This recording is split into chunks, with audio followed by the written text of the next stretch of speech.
ডিম ছোড়ার মধ্যে আইন হাতে তুলে নেওয়ার একটা প্রবণতা রয়েছে। তা বাড়তে দিলে বিপুল সমর্থন নিয়ে ক্ষমতায় আসা সরকারকেও যে বিড়ম্বনায় পড়তে হতে পারে তার প্রমাণ পূর্ব মেদিনীপুরের রামনগরে বিজেপি নেতার ডিম ছোড়ার প্রতিবাদ স্থানীয় বাসিন্দাদের। হামলাকারী সেই বিজেপি নেতা কিন্তু কোনো সদর্থক উত্তর দিতে পারেননি।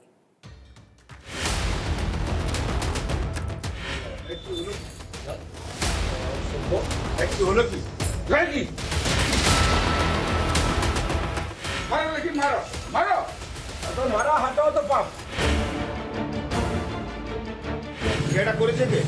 এই কেন তুমি বললে কেন তুমি এইসব বলে একদম ভদ্রলোক দালালি করছে। এটা করলে কেন? এটা সরকার থেকে ওরা কে? কোন সরকার? আমাদের সরকার। তুমি কে? তুমি কে? তুমি কে? আমি এখানকার ইনচার্জে আছি। তুমি কোন ইনচার্জে আসো? আমি তুমি এখানকার কোন কিসের জন্য?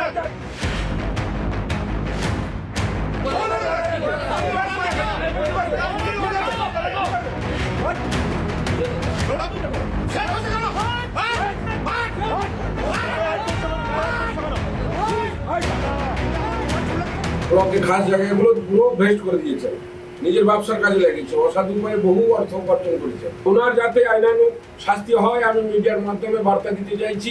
রামনগর টুর আপামর জনসাধারণ যেখানে মানব দাসের দুর্নীতি আছে, প্রমাণ আছে, তারা অতি সত্বর প্রশাসনের কাছে যোগাযোগ করে তার নামে আইনানুগ ব্যবস্থা সহযোগিতা করবার জন্য আবেদন রাখছি। বয়সটা 75-76 বছর।